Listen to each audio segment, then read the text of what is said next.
The ending of The Diplomat Season 2 reveals who was behind the attack on the HMS Courageous.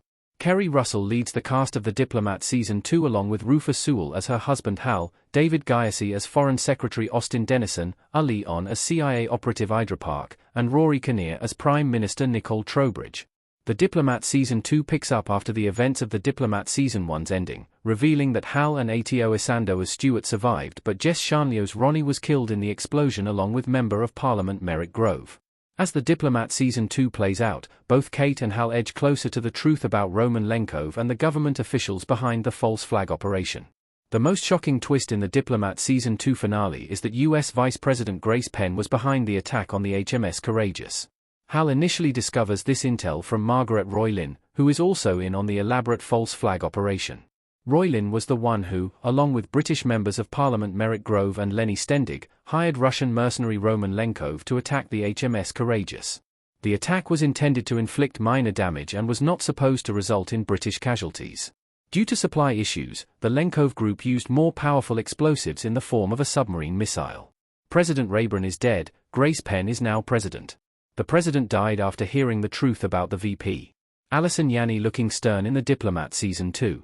Kate discovers the vice president's plan by the end of The Diplomat Season 2. She and Hal are unable to keep quiet knowing that Penn went around the president to authorize the attack on the HMS Courageous. Hal says he will speak to Secretary of State Miguel Gannon, who he has a rocky relationship with and who has the cabinet position that Hal secretly wants. Instead, Hal speaks directly to President Rayburn over a secure line at the Embassy of London, telling him the truth about the vice president, Margaret Roylin, and Roman Lenkov. This upsets President Rayburn, who was known to have heart issues, so much that it kills him. Kate finally decides that she wants to become vice president by the end of The Diplomat Season 2, only to realize that the seat she thought would be vacant may no longer be available. Because of President Rayburn's sudden death, Vice President Penn has become President Penn, which is why dozens of Secret Service members are shown running out to her at the end of the episode. Penn's final words to Kate as vice president are to keep the truth concealed for both of their sake. Penn takes a very stern tone with Kate, revealing a side that has yet to be seen. Will Katherine Wyler become vice president? The seat is now wide open after President Rayburn's death. A close-up of Kerry Russell in The Diplomat Season 2. According to Section 2 of the 25th Amendment, the president must nominate someone for vice president if the office is vacant, which will now be because President Rayburn is dead. There is a real chance that the newly appointed President Penn will make Wyler her vice president since it would be better to her enemy close, especially when she is prone to become a whistleblower. In addition to the strategic benefit of Penn making Kate her vice president, Penn actually was starting to like Kate before she became suspicious that Kate would blow her cover on the HMS Courageous. With the news of the president's death, however, the HMS Courageous issue can be easily swept under the rug. Who was responsible for the HMS Courageous attack? Vice President Grace Penn ordered the attack to thwart Scotland's independence. Kerry Russell looks determined in The Diplomat.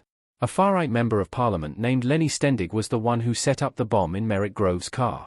Stendig had intended only to take out his fellow MP Grove, and not Ronnie or any other American diplomatic staff member, in order to silence Grove once and for all.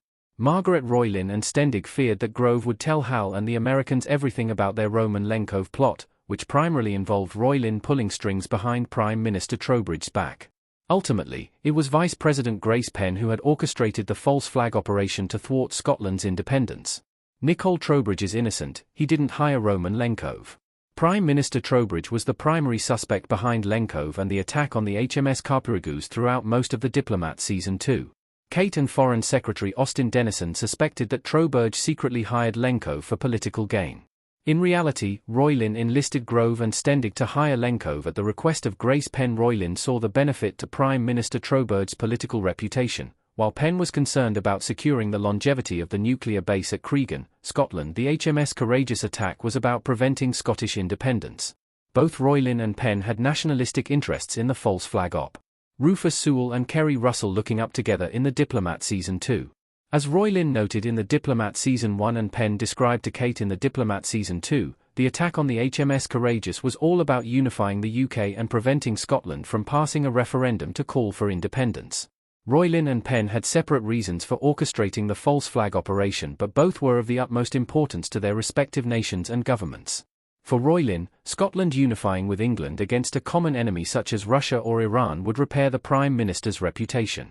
For Penn, thwarting Scotland's independence was a vital step to ensure protection from Russian nuclear submarines attacking the east coast of the United States.